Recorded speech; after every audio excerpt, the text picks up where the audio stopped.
ஸ்ரீமதே ராமானுஜாய நமஹா. ஸ்ரீபாஷ்யத்தினுடைய கடைசி பாதம், 4வது அத்தியாயத்தினுடைய 4ஆம் பாதம் இப்பொழுது பார்க்க வேண்டும். 4வது அத்தியாயம் என்ன? பலாத்தியாயம். பக்தி யோகத்துக்கு பலன் என்ன? பக்தி யோகம்தான் சாதனம் எம்பெருமான் அடைவதற்கு. எம்பெருமான் அடைவது தான் பலன். முழுமையாக அந்த பலன் எப்படி கிடைக்கிறது அப்படின்னு பல படிகளாக விசாரம் பண்ணுறார்.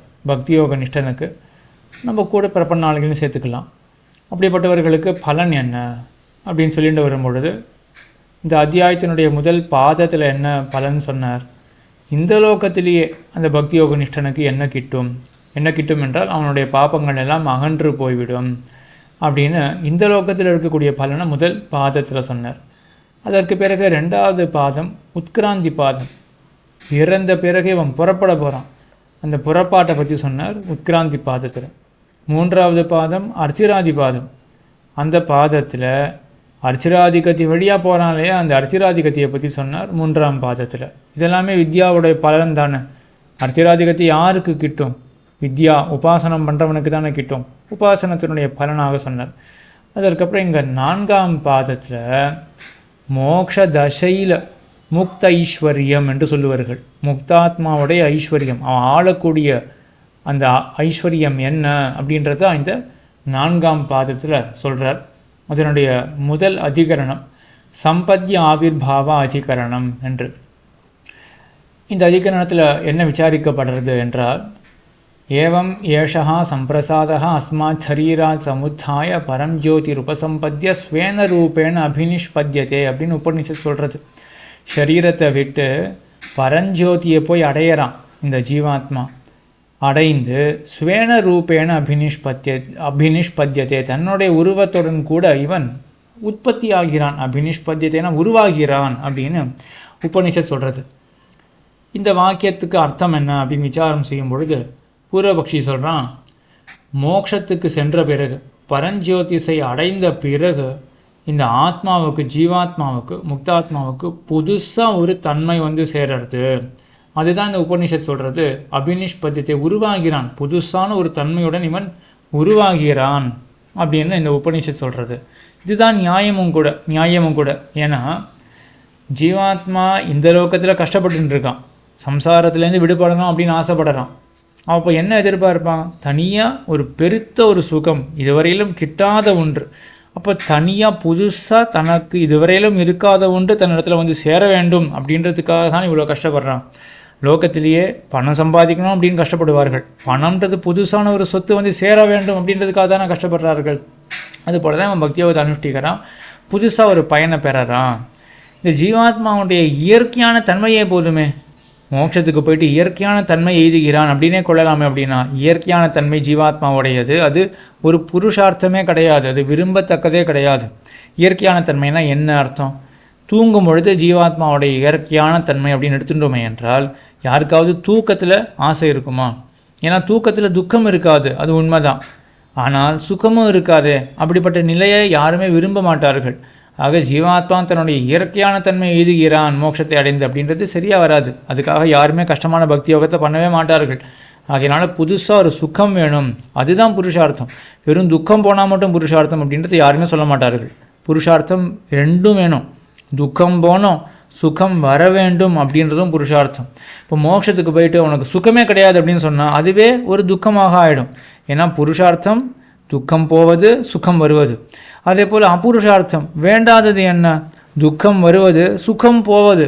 சுகம் போவது அப்படின்றதும் வேண்டாதது தானே. அப்போ மோட்சத்துக்கு போனால் அவனுக்கு அபுருஷார்த்தம் வேண்டாதது ஒன்று கிடைக்கும் அப்படின்றது ஆகிடும். அதனால் அப்படிலாம் கொள்ளக்கூடாது. ஜீவாத்மா மோட்சத்துக்கு போயிட்டு புதுசாக ஒரு உருவத்தை எய்தறான், புதுசாக ஒரு தன்மையை எய்தறான். ஸ்வர்கலோகத்துக்கு போய் அப்படி தானே புதுசாக ஒரு அனுபவிக்க போகிறான் இல்லையா, அதுபோல தான் மோட்சத்திலும் அப்படின்னு பூர்வபக்ஷம் எழ சித்தாந்தி சொல்கிறார்.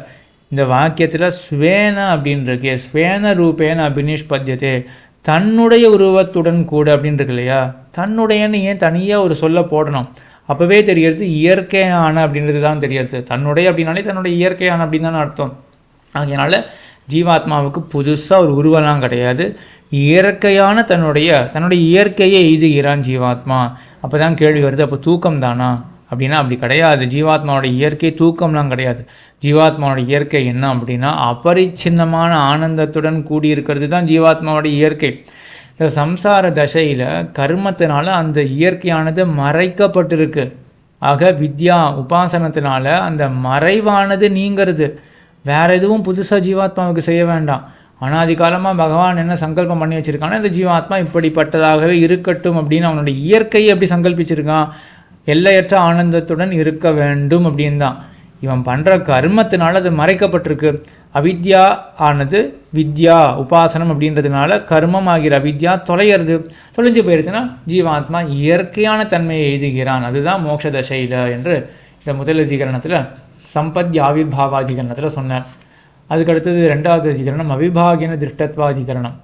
இந்த அதிகரணத்தில் பரஞ்சோதி ரூபசம்பத்திய ஸ்வேன ரூபேன அபினிஷ்பத்தியதே அப்படின்னு இருக்கு. அதே போல் எதா பஷ்யத்தே ருக்மவர்ணம் கர்த்தாரமீஷம் புருஷம் பிரம்மயோனிம் சதா வித்வான் புண்ணியபாபே விதுய நிரஞ்சன பரமம் சாமியம் உபைத்தி அப்படின்னு இருக்கு. அதே போல் கண்ணன் கீதையில் சொல்கிறான் மம சாதர்மியம் ஆகதாக அப்படின்னு சொல்கிறான்.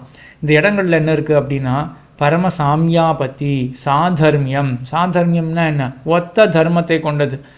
அதாவது தகுந்த தர்மம் ஒத்த தர்மத்தை கொண்டது. சாமியம் ஒத்த தன்மை. அப்போ பகவானுடன் ஒத்த தன்மை ஜீவாத்மாவுக்கு கிடைக்கிறது மோட்ச தசையில். இதை மறுக்கவே முடியாது. ஆமாம், இதான் வேதாந்தம். பகவானை போலவே ஆயிடுறான் அப்படின்னு.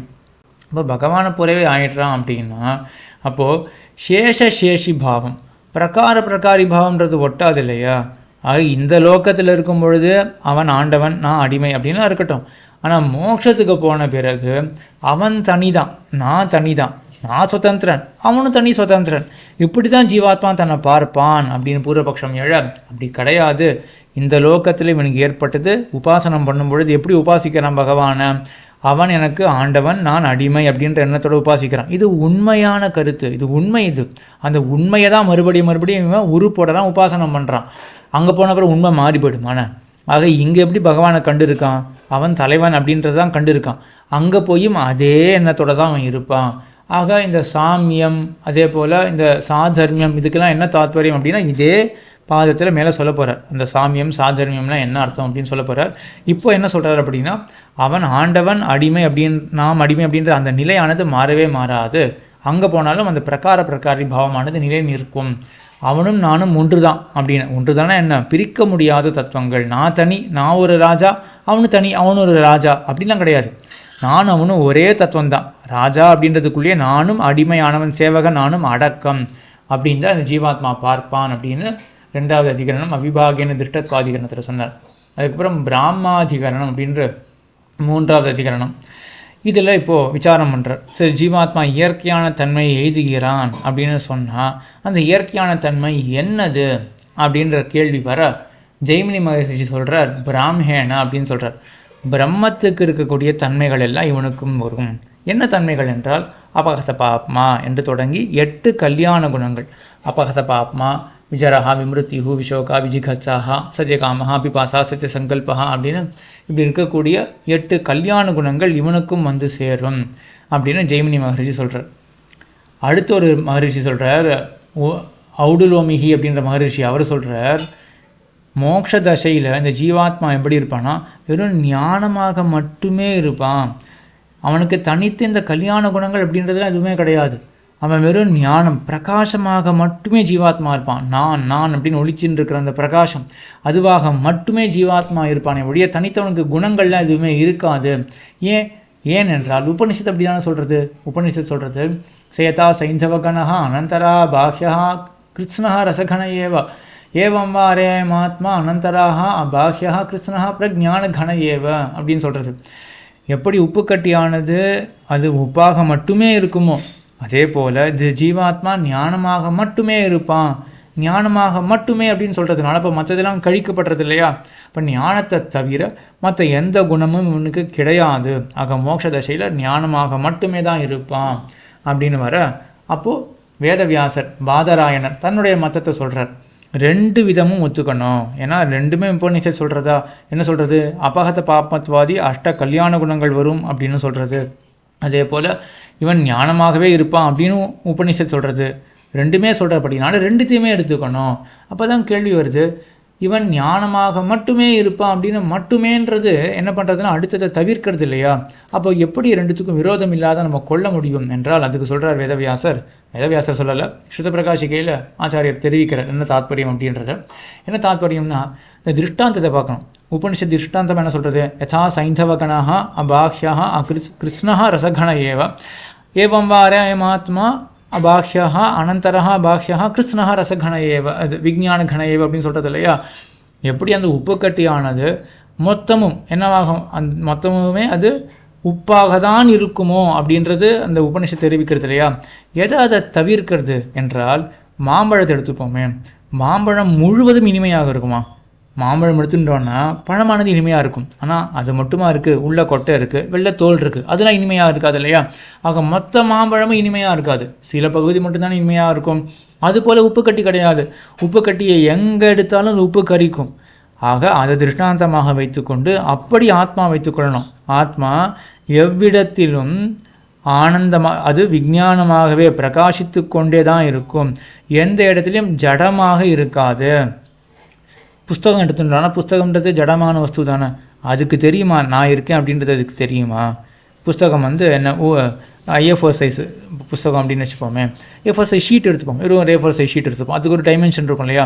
அந்த டைமென்ஷனில் என்ன டைமென்ஷன் இருக்கோ அதில் ஏதாவது ஒரு பகுதிக்காது பிரகாசமான பகுதி இருக்குமா? அது மொத்தமே எப்படி இருக்குது? அது ஜடமாகவே இருக்குது. அந்த எந்த இடத்துலையும் நான் ஒரு தத்துவம் இருக்குது அப்படின்றது அந்த A4 சைஸ் ஷீட்டுக்கு தெரியாது இல்லையா? இப்போ ஆத்மாவை எடுத்துப்போம்.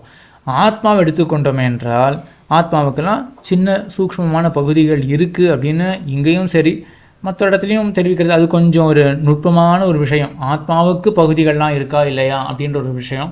இப்போ நம்ம ஆத்மாவை பகுதி உள்ளது அப்படின்றது பார்க்குறோம் அப்படின்னு வச்சுப்போமே, இதை வேறு விதமாகவும் வியாக்கியானம் பண்ணுறார்கள். இப்போ சுலபமான ஒரு வியாக்கியானம் மட்டும் பார்ப்போமே. இப்போ ஆத்மாவுக்கு பகுதிகள் இருக்குது அப்படின்னு வச்சுப்போம். ஆத்மாவுக்கு பகுதி இருக்குது அப்படின்னா ஆத்மானா என்னது? ஜீவாத்மா அப்படின்னா நான் அப்படின்னு ஒழித்துக்கொண்டே இருக்குது, செல்ஃப் கான்ஷியஸ்னஸ் இருக்கு இல்லையா? நான் இருக்கேன் அப்படின்றது செல்ஃப் அவேர்னஸ், அது லிவிங் பீயிங்ஸ் ஜீவாத்மாவுக்கு மட்டும்தான் அது இருக்குது, மற்றதுக்கெலாம் அது கிடையாது. அதனால் வேறுபடுத்தி காட்டக்கூடிய தத்துவமே. ஆகையினால ஆத்மாவில் ஒரு பாகம் தனக்கு தெரியும் நான் இருக்கேன் அப்படின்னு, மற்றொரு பாகத்துக்கு தெரியாது அப்படின்னு கிடையாது. மொத்த ஆத்மாவுமே ஒளிமயமானது, பிரகாசமாகவே இருக்கும் அப்படின்றது தான் இந்த உபநிஷத் சொல்ல வருது ஒழிய அப்படிப்பட்ட அந்த ஆத்மாவுக்கு மற்ற ஒரு பண்பே கிடையாது அப்படின்றதுக்கு இங்கே வரல, சொல்கிறதுக்கு உபநிஷத்து வரல. அதனால பூர்வபக்ஷிக்கு என்ன அபிப்பிராயம்? ஆத்மா பிரகாசமாக மட்டுமே இருக்கும் அப்படின்னு, அந்த மட்டுமேன்றதுனால என்ன கழிக்கப்படுறது? மற்ற கல்யாண குணங்கள் ஒன்றுமே கிடையாது அப்படின்ற மாதிரி பூர்வபக்ஷி, யார் அந்த ரிஷியான ரவுடுலோமின்ற ரிஷி அப்படி யோசித்தார். வேதவியாசருக்கு என்ன அபிப்பிராயம் அப்படின்னா, மட்டுமேன்றது மற்றதை கழிக்கிறதாக வச்சுக்கக்கூடாது, ஆத்மாவுக்குள்ளேயே பல பிரதேசங்கள் இருக்கும் இல்லையா? மொத்தமாக ஒரு பிரதேசமும் விடாமல் என்னவாக இருக்கும்? பிரகாசமாக மட்டுமே இருக்கும். அப்போ ஒரு பாகம் கூட பிரகாசமாக இராமல் இராது அப்படின்றது தான் தாத்பரியம் என்று. ஆக ரெண்டுமே உண்டு. ஆத்மா ஒளி மோட்ச தசையில் நான் அப்படின்னு ஒழித்து கொண்டே ஆத்மா இருக்கும், அதுக்கு கல்யாண குணங்களும் இருக்கும். இதான் தர்மி ஞானம் சொல்லுவார்கள், தர்மபூத ஞானம் ரெண்டுமே சொல்லுவார்கள். அது மோட்ச தசையிலும் அப்படியே தான் உண்டு. அந்த தர்மபூத ஞானம் பரிபூர்ணமாக விகாசம் அடைந்து ஆனந்த ரூபமாக இருக்கும் அப்படின்றது அந்த அபகத பாம்பத்வாதி அஷ்ட கல்யாண குணங்கள் ஆத்மாவுக்கு உண்டு அப்படின்னு. அதுக்கப்புறம் 4வது அதிகரணம் சங்கல்பாதிகரணம். ஆத்மா ஜீவாத்மா மோட்சத்துக்கு போன பிறகு அவன் எப்படி இருப்பான்னா, சதத்திர பரியேத்தி ஜக்ஷத் கிரீடன் ரமமானஹா ஸ்ரீபிர்வா யானைர்வா ஞாதிபிர்வா அப்படின்னு இருக்கு. இந்த மாதிரி விஷயங்கள் கொஞ்சம் இது வெளிப்படையாக சொல்லி தான் ஆகணும். இந்த மோட்ச தசையில் எப்படி அந்த உபநிஷத்தில் சொல்லப்பட்டிருக்கு அப்படின்னா, இவங்க போயிட்டு ரமிப்பான். எப்படி ரமிப்பான்னா, ஸ்திரீகளுடன் ரமிப்பான். யானங்கள், காரு வேனு அப்படின்னு அந்த காலத்தில் அதான் பொழுதுபோக்கு போல் இருக்குது. அந்த யானங்கள்னால் ட்ராவல் பண்ணுறதுக்கு இருக்கக்கூடிய சாதனங்கள், யானங்களோட அந்த காலத்தில் கமனத்துக்கு என்ன சாதனம்? ரத்தங்கள், அஸ்வரத்தால் ஓட்டப்படுற ரத்தங்களோ, அப்படி எருதால் ஓட்டப்படுற ரத்தங்களோ, அதுபடி ரத்தங்கள். அதே போல் ஞாத்திகளோட என்ன கசின், அவர்களோட இவன் சுகிப்பான். இதான் மோட்ச தசையில் அப்படின்னு சொல்லப்பட்டிருக்கு. இதுக்கெல்லாம் நேரம் இப்படியா தாத்பரியம் கொள்ள முடியும்? கடைசியில் இதன் மோட்சத்தில் போய் இவர்களோட சுக்கத்துக்காக மோட்சத்துக்கு போகிறோம். நம்மளாம் போகிறது கிடையாது. முதல்ல ஸ்ரீவைஷ்ணவ சித்தாந்தத்தில் உயர்ந்த இந்த எண்ணங்கள் கொண்ட சித்தாந்தத்தில் இவனுடைய ஆனந்தத்துக்காகவே அங்கே போகிறது கிடையாது, இவன் பிரம்மத்தினுடைய ஆனந்தத்துக்காக போக போகிறான் அப்படின்னு. இது வேற எங்கேயோ ஒரு நிலையில் இருக்குது ரகசிய கிரந்தங்களுடைய நிலையெல்லாம். இதெல்லாம் ரொம்ப அடிப்படையான நிலை. இந்த உபநிஷத்தை சொல்கிறது இவன் அங்கே போயிட்டு இந்த மாதிரிலாம் இவர்களோட இவன் ரமிப்பான். அதை கூட சுத்தப்பிரகாசிக்காச்சாரியெல்லாம் கட்டி நம்மளுடைய சித்தாந்தத்தோடு கொண்டு வந்துடுறார்கள். இதெல்லாம் உண்மையான தாற்பயம் என்ன அப்படின்னு. ஏன்னா இதை யதாசத்தமாக நம்ம அர்த்தம் எடுத்துட்டோம்னு வச்சுப்போமே, மற்ற மதங்களுக்கும் இதுக்கும் ஒரு வாசியுமே இருக்காது. மற்ற மதங்கள்லாம் ஹெவனில் போய் எப்படி இருப்பார்கள் அப்படின்னா ஸ்திரீகளோட சுக்கமாக இருப்பார்கள். இதுதான் மற்ற மதங்களில் சொல்லப்படுறது. அதே மாதிரி தான் இங்கேயும் இருக்குது. ஹெவனில் போய் எப்படி, ஹெவன்னா இங்கே மோட்சத்தில் போய் எப்படி இருப்பான் அப்படின்னா ஸ்திரீகளோட சுக்கமாக இருப்பான், ரிலேட்டிவ்ஸ் ஞாத்திகளோட சுக்கமாக இருப்பான், யானங்களோட ட்ராவல் பண்ணுற சாதனங்களோட சுக்கமாக இருப்பான், காரு பஸ்ஸோட சுக்கமாக. இங்கே F1 ரேசிங் கார் கிடச்சிதுன்னா அதை வேகமாக ஓட்டி சுக்கமாக இருக்கார்கள். இல்லை ஹைவேல போய் வேகமாக ஓட்டுறதே ஒரு சுக்கமாக வச்சுருக்கார்கள். அந்த மாதிரி தான் இங்கே சொல்லப்பட்டிருக்கா மாதிரி இருக்குது. ஆனால் இதுக்கெல்லாம் தாத்பரியம் ஆச்சாரியர்கள்லாம் காட்டுறார்கள். அது நம்ம ரகசியமாக ஒரு எப்படியாவது பார்ப்போம் என்ன தாத்பரியம் அப்படின்றது எப்படி காட்டுறார்கள் அப்படின்றத. ஆக இங்கே இந்த அதிகரணத்தில் என்ன சொல்ல வர்றார் வேதவியாசர் அப்படின்னா, இதெல்லாம் எப்படி நடந்துப்பான் அப்படின்றது இல்லையா, எப்படி நடந்துப்பான் இவன் சங்கல்பத்தினால மட்டுமே இவனுக்கு இந்த மாதிரிலாம் ஒரு லாபம் கிடைக்குமா, இல்லாட்டி இவன் ஏதாவது இங்கே லோகத்தில் உழைக்கிறது போலேயே அங்கே ஏதாவது உழைச்சி இவன் இந்த மாதிரி ரமிக்க வேண்டி இருக்குமா அப்படின்னு கேள்வி வர பூரபக்ஷி சொல்கிறான், வெறும் சங்கல்பத்தினாலலாம் யாரும் எதுவும் பண்ண முடியாது. இந்த லோகத்தில் ராஜா எடுத்துட்டா கூட, ராஜா சத்திய சங்கல்பன் அப்படின்னு சொல்கிறான் இல்லையா, சத்திய சங்கல்பனாக ராஜா இருந்தால் கூட அவன் என்ன நினச்சதுனாலே எல்லாத்தையும் பண்ண முடியுமா, நினைக்கிறதோட அப்புறம் வேறு ஏதாவது சின்ன வியாபாரம் ஏதாவது ஒன்று பிரயத்தனம் பண்ணி தானே அவனை கை காலம் அசைச்சு தானே எல்லாத்தையும் பெற முடியும். அதே போல் தான் அங்கேயும் முக்தாத்மா சத்திய சங்கல்பன் அப்படின்னு சொல்லப்பட்டால் கூட அதில் தாத்பரியம் என்னென்னா ஏதாவது இவன் கொஞ்சம் வியாபாரம் பண்ண வேண்டியிருக்கும், சின்ன வியாபாரம் ஒன்று பண்ண வேண்டியிருக்கும் அப்படின்னு பூர்வபக்ஷம் ஏழை. அப்படி கிடையாது, சங்கல்பம் அப்படின்னு சொல்லியிருக்கு, அதை அப்படியே தான் நம்ம எடுத்துக்கணும். ஆகினால இவன் சங்கல்பத்தினாலே தான் எல்லாத்தையும் பண்ணுறான் அப்படின்னு. இதை தான் நம்ம இப்படி ஒரு அர்த்தத்தை எடுத்துக்கொண்டோமே என்றால் தான் சஸ்வராட் பவதி அப்படின்னு இன்னொரு வாக்கியம் இருக்குது. சத்திய சங்கல்பன் அப்படின்னு இவனை சொல்கிறது அது ஒன்று இருக்குது. சங்கல்பாதேவ உத்திஷ்டந்தி பிதரஹா அப்படின்னு சங்கல்பத்தினாலே எல்லாருமே ஏற்படுகிறார்கள் அப்படின்னு சொல்கிற ஒரு வாக்கியம். அதே போல் சஸ்வராட் பவதி, ஸ்வராட் அப்படின்னா இவன் ராஜாவாக ஆகிறான், அதாவது அனன்யாதிபதியாக இவன் ஆகிறான், இவனை கேட்பார் அற்றவனாக இவன் ஆகிறான் அப்படின்னு உபநிஷத் மற்றொன்று சொல்கிறது. இதனாலேயும் என்ன பண்ணணும் அப்படின்னா இவன் சத்திய சங்கல்பனாக இருந்து கொண்டு சங்கல்பத்தினால தான் நடத்தணும் அப்படின்னு கொள்ளணும். ஏன்னா இவனுடைய சங்கல்பம் இவனை நினைக்கிறான், அது நடக்காமல் போகிறது அப்படின்றது எப்போ நடக்கும், இவனுக்கு மேலே ஒருத்தன் இருக்கான், கண்ட்ரோலராக இருக்கான், இவனை விதிக்கிறான் இப்படி பண்ணு அப்படின்னு, இது வேண்டாம் அப்படின்னு தடுக்கிறான் அப்படின்னு ஒருத்தன் இருந்தான் என்றால் தான் அப்போ இவன் வேண்டாத விஷயத்தில் இவனுக்கு ஒன்று பிடிக்கலை ஆனால் அவன் செய்கிறான். ஏன், மேலே கண்ட்ரோலர் ஒருத்தன் விதிக்கிறான், இவனுக்கு ஒன்று பிடிச்சிருக்கு ஆனால் செய்ய முடியல, ஏன், மேலே ஆளுகிறவன் ஒருத்தன் நிஷேதிக்கிறான், தடுக்கிறான் அப்படின்னு ஆகும். ஆக இவனுடைய சங்கல்பம் எப்போ தடைப்பட்டு போகும் அப்படின்னா இவனுக்கு மேலே ஒருத்தன் விதாயக்கனா நிஷேதக்கனா ஒருத்தன் இருந்தால் தான் தடைப்பட்டு போகும். அப்படி கிடையாது, இவன் ஸ்வராட்டாக இவனே ராஜாவாக இருக்கான் அப்படின்னு சொல்கிறதுனாலே நம்ம என்ன எடுத்துக்கலாம் அப்படின்னா இவனுடைய சங்கல்பத்துக்கு தடையே கிடையாது. ஆகையினால இவன் நினைத்த மாத்திரத்தில் எல்லாமே நடக்கும் அப்படின்னு இங்கே தான் ஆச்சாரியர்கள்லாம் கேட்டுக்கிறா. அப்படியா, இவனுக்கு மேலே அங்கே யாருமே கிடையாதா, அயர்வரும் அமரர்கள் அதிபதி அப்படின்னு ஒருத்தன் இருக்கானே அதிபதியாக அப்படின்னா அவனை விட்டு மற்றொருத்தன் கிடையாது அப்படின்னு தாத்பரியம் அப்படின்னு நம்ம ஆச்சாரியர்கள்லாம் இங்கே காட்டுறார்கள். ஆக இவன் சங்கல்பத்தினாலேயே எல்லாமே நடத்தக்கூடியவனாக முக்தாத்மா அப்படி ஆகிடுவான், சத்திய சங்கல்பனாக ஆகிடுவான். அதுக்கப்புறம் அபாவாதிகரணம் 5வது அதிகரணம். இதில் என்ன பேசப்படுறது அப்படின்னா முக்தாத்மாவுக்கு அங்கே போயிட்டு உடம்பு தேவையா இல்லையா என்றால் முதல்ல ஒருத்தர் சொல்கிறார் உடம்புன்றது கிடையாது அப்படின்னு பாதரி ரிஷி சொல்கிறார். இவனுக்கு உடம்புன்றது கிடையாது, ஏன்னா உடம்பு தானே எல்லா துக்கத்துக்குமே காரணம். நஹவை ச சரீரஸ்ய சதா பிரியா பிரியயோர் அபகதிரஸ்தி ஆ ஷரீரம் வாவசந்தம் ந பிரியா பிரியே ஸ்பிருஷதா. உடம்பு இருக்கிற வரைக்கும் பிரியம் அப்பிரியம் சுக்கம் துக்கம் எல்லாம் மாறி மாறி வரும். உடம்பு அற்று போனால்தான் இவனுக்கு அந்த சுக துக்க சக்கரத்திலிருந்து விடுதலை அப்படின்னு சொல்லியிருக்கே. ஆகையால இவனுக்கு உடம்பு கிடையாது அப்படின்னு பாதரி மகரிஷி சொன்னார் இங்கே மோட்ச தசையில். ஜெய்மினி சொன்னார், ஜெய்மினி மகரிஷி இவனுக்கு உடம்பு இருக்குது, ஏன்னா உபனிஷத் சொல்கிறது ச ஏகதா பவதி திரிதா பவதி பஞ்சதா பவதி சகசிரதா பவதி சப்ததா சகசிரதா பவதி அப்படின்லாம் இருக்குது. இந்த ஜீவாத்மா முக்தாத்மா ஒருவனாக இருப்பான், பலபடியாக ஆவான், 3ஆக ஆவான், 5ஆக ஆவான், 7ஆக ஆவான், 1000களாக ஆவான் அப்படின்னு சொல்லியிருக்கு. எப்படி ஒரு ஜீவாத்மா அவன் எப்படி பலவாக ஆக முடியும், அவனை வெட்ட முடியுமா ஜீவாத்மாவை? ஆக அவனுடைய உடம்புல தான் தாத்பரியம். ஒரு ஜீவாத்மா பலவாக ஆகிறான், 5ஆக ஆகிறான் அப்படின்னா எப்போ ஆக முடியும், உடம்பு 5 உடம்பு எடுத்துக்கொண்டால் 5ஆக ஆக முடியும். அதனால் உடம்பு இருக்குன்னு ஸ்பஷ்டமாக இருக்கே அப்படின்னு யார் சொன்னார், ஜெய்மினி மகரிஷி சொன்னார். பாதராயணர் இவர் இருக்கார், வேதவியாசர் இருக்கார், அவர் தன்னுடைய சித்தாந்தத்தை சொல்கிறார். 2 விதமாக சொல்லப்பட்டிருக்கு இல்லையா? அப்போ 2த்தையுமே கொள்ளணும். ஏன்னா அந்த ஜீவாத்மாவுக்கு சங்கல்பம் இருக்குது. ஆக சங்கல்பத்தினால இவன் என்ன பண்ணலாம் அப்படின்னா, உருவத்தை கொண்டவனாகவும் இருக்கலாம், அருவனாகவும் இருக்கலாம், உருவத்தை கொள்ளாதவனாகவும் இருக்கலாம் அப்படின்னு இங்கே இவர் பாதராயணர் வேதவியாசர் தன்னுடைய சித்தாந்தத்தை சொன்னார். ஆக மோட்ச தசையில் ஜீவாத்மாவுக்கு வேண்டியபடி தான் அவன் உருவத்தை கொண்டவனாகவும் இருக்கலாம், உருவம் அற்றவனாகவும் ஜீவாத்மா இருக்கலாம் அப்படின்னு இந்த அபாவாதிகரணம் அப்படின்னு 5வது அதிகரணம். அதுக்கப்புறம் கடைசி 6வது அதிகரணம் ஸ்ரீபாஷ்யத்தினுடைய கடைசியான அதிகரணம் ஜெகத் வியாபார வர்ஜாதிகரணம் அப்படின்னு. பரம் ஜோதி உபசம்பத்திய ஸ்வேனரூபேன அபினிஷ்பதி, அது நிரஞ்சன பரமம் சாமியம் உபைத்தி அப்படின்னு உபநிஷத்து வாக்கியம் இருக்கா? நிரஞ்சனஹா பரமம் சாமியம் உபைத்தி அப்படின்னு பரமமான சாமியத்தை அடைகிறான். பரமசாமியாபத்தி மோட்சம் அப்படின்னு தானே சொல்கிறான். பரமமான சாமியம் அப்படின்னு சொல்லியிருக்கு. அதான் பூர்வபக்ஷி பார்த்தான். அவன் சொல்கிறான், அப்போ எல்லா விதத்துலேயும் ஒற்றுமை வேணும் இல்லையா? ஆகையினால எப்படி பகவான் உலகத்தை படைக்கிறானோ அதே போல தான் அந்த ஒற்றுமையும் இவனுக்கு ஜீவாத்மாவுக்கு சொல்ல வேண்டும். ஜீவாத்மாவும் உலகத்தை படைக்கின்றான், அந்த ஐஸ்வர்யமும் இவனுக்கு உண்டு அப்படின்னு பூர்வபக்ஷம் எழ. அப்போ வேதவியாசர் சொல்கிறார், அப்படி கிடையாது, பகவான் தான் உலகத்தை படைக்கிறான்னு எடுத்துக்கணும். ஏன்னா ஜகத் வியாபாரம், ஜெகத் சிருஷ்டி அப்படின்றது பகவானுக்கு லிங்கம், அசாதாரண தர்மம். இதுதான் நம்ம ஆரம்பத்திலேயே ஸ்ரீபாஷ்யத்தினுடைய 2வது அதிகரணம் ஜென்மாதி அதிகரணத்தில் என்ன பார்த்துருக்கோம்?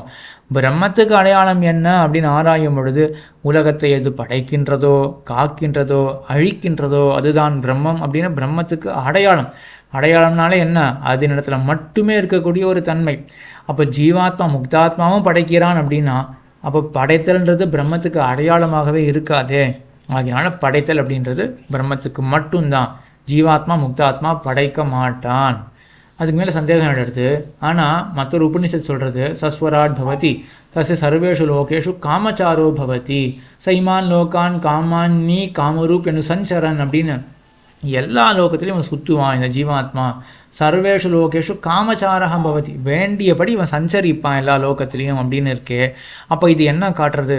இவன் எல்லா லோகத்திலையும் நியமிக்கிறான் அப்படின்னு தானே காட்டுறது.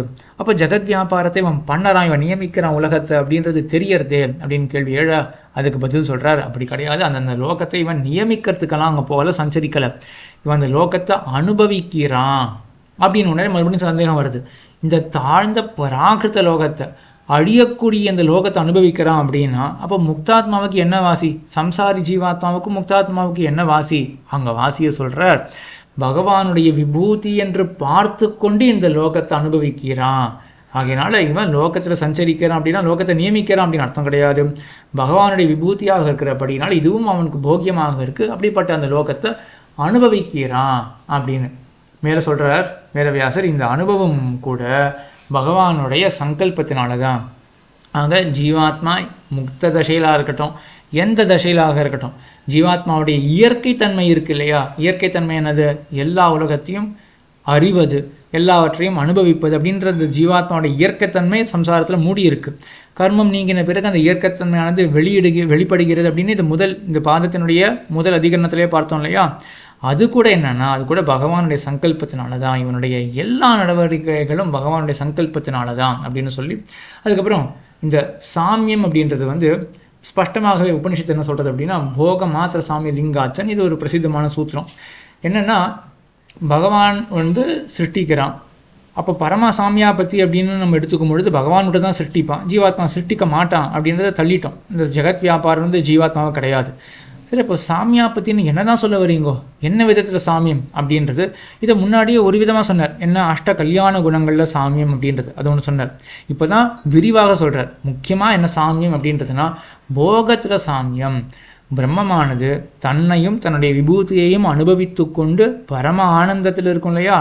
அதே போல தான் இந்த ஜீவாத்மா தடையின்றிருக்கே. இப்போ அந்த அபகத பாபத்வாதி கல்யாண குணங்கள்லாம் வந்ததுன்னா என்ன ஆகும்? தடையற்று பரிபூர்ணமாக இவன் என்ன பண்ணுவான்? ஜீவாத்மா பிரம்மத்தையும் பிரம்மத்தினுடைய குண விபூதி ஐஸ்வர்யங்கள் எல்லாவற்றையும் அனுபவிப்பான். அப்போ போகத்தில் சாமியம். பகவான் தன்னைத்தானே அனுபவிப்பான், ஜீவாத்மா பிரம்மத்தை அனுபவிக்கிறான். மறுபடியும் இதெல்லாம் உபனிஷத்துடைய நிலையிலிருந்து பார்க்கணும். ஏன்னா அடுத்த நிலையில் சித்தாந்தத்தில் சம்பிரதாயத்தில் ரகசியத்திரயத்துக்கெல்லாம் வந்துட்டோம் அப்படின்னா பிரம்மமானது தான் அனுபவிக்கும், ஜீவாத்மாவையும் பிரம்மம் தான் அனுபவிப்பான், பிரம்மத்தினுடைய அனுபவத்தை கண்டு இவனுக்கு ஆனந்தம் அப்படின்றதுலாம் இருக்கட்டும். அடுத்த நிலை அது சம்பிரதாயத்தினுடைய நிலை. இப்போ முதல்ல உபநிஷத்தில் முதல் படியில் என்ன காட்டப்படுறது அப்படின்னா, இருவரும் ஜீவாத்மா பரமாத்மா ரெண்டு பேரும் என்ன பண்ணுறார்கள் அப்படின்னா, பிரம்மம்னா தன்னைத்தானே, பரமாத்மா தன்னைத்தானே அனுபவிப்பான், தன்னுடைய விபூதி அனுபவிப்பான். ஜீவாத்மா அதே தான் பண்ணுறான், பிரம்மத்தை அனுபவிக்கிறான், பிரம்மத்தினுடைய விபூதி அனுபவிக்கிறான் அப்படின்னு இந்த போகத்தில் சாமியம் இருக்கு. சரி, நடுவில் ஒன்று சொன்னார் வேதவியாசர். என்ன சொன்னார் அப்படின்னா, வேதவியாசர் சொன்னார்ன்றதை அபிப்பிராயமாக எம்பெருமானார் காட்டினார். இந்த பிரம்மத்தினுடைய அதீனத்தில் தான் ஜீவாத்மாவுடைய எல்லா நடவடிக்கைகளும் இருக்குது அப்படின்றத சொன்னாரா. உடனே சந்தேகம் வந்தது, அப்போ எல்லாமே எம்பெருமானுடைய அதீனத்தில் தான் இருக்குது அப்படின்னா மோட்சத்துக்கு போன இந்த ஜீவாத்மா மறுபடியும் திருப்பி அனுப்பிச்சா என்ன பண்ணுறது? எல்லாமே பகவானுடைய அதீனம் தானே, என்னுடைய இயற்கையே பகவானுடைய அதீனம் தான்.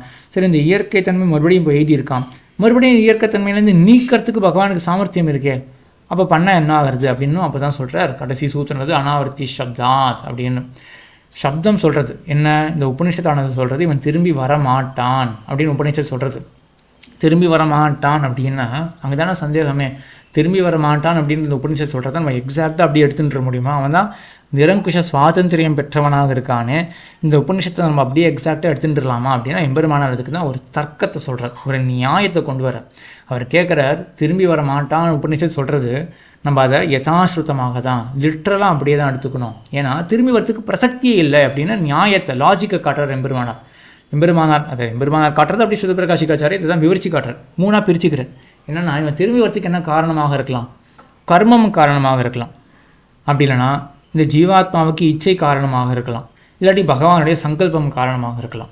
மூணுத்தில் ஏதாவது ஒரு காரணமாக இருக்கலாம் இல்லையா? ஏன்னா திரும்பி வர போகிறது ஜீவாத்மா, அவனால் திரும்பி வரலாம், இல்லாட்டி பகவான் அனுப்பி வைக்கிறான், இல்லைனா கர்மம் கழுத்தை பிடிச்சி தள்ளுறது அப்படின்னு நினச்சிக்கலாம். கர்மம் கழுத்தை பிடிச்சி தள்ளுமா அப்படின்னா கர்மம் தான் அற்று போயிடுது, இவனுக்கு கர்ம சம்பந்தமே கிடையாதே, அதை தள்ளிடலாம், அது காரணமாக காட்ட முடியாது. சரி, ஜீவாத்மா வந்துடுவான் அப்படின்னா எதுக்காக வரப்போகிறான்? இந்த லோகத்துக்கு மறுபடியும் வருவானா? அங்கே பரமமான ஆனந்தத்தை அனுபவிச்சுட்டு இருக்கான், அவன் மறுபடியும் இந்த சம்சாரத்துக்கு ஹேயமான சம்சாரத்துக்கு வருவானா? சரி, அப்போ அதையும் தள்ளிடலாம், ஜீவாத்மா வரமாட்டான். சரி, பரமாத்மா தள்ளுவானா? நிரங்குஷ சுதந்திரன் ஆச்சு அப்படின்னா அந்த நிரங்குஷ சுதந்திரன் தான் என்ன பண்ணுறான், தன்னை பற்றி என்ன சொல்லிக்கிறான் கீதையில், அத்தியர்த்தம் ஞானினம் லப்துவா அப்படின்னு ரொம்ப பிரீத்தி உடையவனாக இருக்கான். அத்தியர்த்த பிரியபூதனாக இருக்கக்கூடியவன் இந்த ஜீவாத்மா. இவன் எப்போ கிடைப்பானா அப்படின்னு பார்த்துட்டு இருக்கிற அவன், கிடைத்தற்கரிய வஸ்துவை பெற்ற அவன் போய் மறுபடியும் தள்ளி விடுவானா? ஆக அவனும் விடமாட்டானே. ஆக எந்த காரணத்தினாலும் இந்த ஜீவாத்மா திரும்பி வரான்னு சொல்லவே முடியாது. ஆகையினால உபநிஷத்து என்ன சொல்கிறது? அனாவிருத்தி சக்கல்வேவம் ஏவம் வர்த்தையன் யாவது ஆயுஷம் பிரம்மலோகம் அபிசம்பத்தியதே நச்ச புனராவர்த்தத்தை அப்படின்னு மறுபடியும் திரும்பி வரமாட்டான் அப்படின்றத லிட்ரலாக அப்படியே எடுத்துக்கணும். திரும்பி வரமாட்டான், எம்பெருமானோட நித்திய சுகத்தில் இவன் இருப்பான் அப்படின்னு சொல்லி மங்களகரமாக இந்த ஸ்ரீபாஷித்தை முடிக்கிறார் வேதவியாசர், எம்பெருமானார் முடிக்கிறார், சுதபிரகாஷிகாச்சாரியர் முடிக்கிறார். நாமளும் இந்த ஸ்ரீபாஷித்தினுடைய சாரத்தை கொஞ்சம் கொஞ்சமாக ஒவ்வொரு அதிகரணமும் பார்த்துன்னு வந்தோம். இது வெறும் ஒரு இன்ட்ரெஸ்ட்டை தூண்டி விடுறதுக்கு தான், ஒரு ருச்சியை தூண்டி விடுறதுக்கு தான். இது கொண்டு மேற்கொண்டு பெரியோர்களிடத்தில் போயிட்டு நல்ல அதிகரணங்கள் ஒவ்வொன்றும் நம்ம விளக்கமாகவே கூட கேட்கலாம். அதுக்கு ஒரு பேஸ் போட்டு கொடுக்கப்பட்டது, அவ்வளவுதான். இந்த அர்த்தங்கள் எல்லாவற்றையும் இதை முடிக்கிறதுக்கு முன்னாடி ஒரு சம்மரியும் பார்த்துடலாம். ஆக இந்த ஸ்ரீபாஷம் அப்படின்றது என்னென்னு பார்த்தோம். ஆதியில் என்ன ஆரம்பித்தோம், நம்ம வேதாந்தத்தினுடைய அங்கங்கே கட்டத்திலலாம் குழப்பங்கள் சந்தேகங்கள் வர அதை போக்குறதுக்காக வேதவியாசன் என்ன பண்ணார்னா சின்ன சின்னதாக சூத்திரங்கள் பண்ணிட்டார். அது அவருக்கு புரியும் என்ன சொல்கிறார் அப்படின்னு, மற்ற ரிஷிகளுக்கு புரியும். அந்த ரிஷிகள் எல்லாம் சந்தேகம் தீர்ந்துட்டார்கள். ஓஹோ ஆமாம், நம்ம வேதாந்தத்துக்கு இப்படி தான் அர்த்தம் கொள்ளணும், அந்த நியாயங்கள்லாம் எங்களுக்கு இப்போ புரிஞ்சு போயிடுது அப்படின்னு அவர்களுக்கு புரியும். நம்ம என்ன பண்ணுவோம், நமக்கு புரியறதுக்காக தான் எம்பெருமானார் என்ன பண்ணார் அப்படின்னா ஸ்ரீபாஷம் அப்படின்ற இந்த வியாக்கியானத்தை அருளி செய்தார். ஆக இது மொத்தத்தினுடைய பயன் என்ன அப்படின்னா, வேதாந்தத்தை சரிவர கற்று வேதாந்தத்தை சொல்லப்பட்ட எம்பெருமானை பற்றி நம்ம சரிவர கற்கிறது தான். இது ஆக்சுவலாக முதல் படி தான். இந்த வேதாந்தம்ன்றது முதல் படி. வேதாந்தத்தினுடைய சாரம் அப்படின்றத சம்பிரதாயத்தில் வச்சுட்டு இருக்கோம், ரகசியத்திரயம், அந்த வேதாந்தத்தினுடைய சாரம். ஆக முதல் படியை கடந்தால் தானே, அது வேறு ஒன்று இருக்குது. வேதாந்தத்தை கடக்காமல் நேரம் முமுட்சுப்படி போகிறேன், நேரம் ஸ்ரீவச்சன பூஷணம் போகிறோம் அப்படின்னா நம்ம ஒரு மேலோட நம்ம தெரிஞ்சிக்க முடியுமே ஒழிய பூர்ணமாக தெரிஞ்சிக்க முடியாது. இதை படித்தாலே பூர்ணமாக தெரிஞ்சிக்க முடியாது. ஸ்ரீவச்சன பூஷணம்லாம் பூர்த்தியாக யாருக்கு தெரிய போகிறது.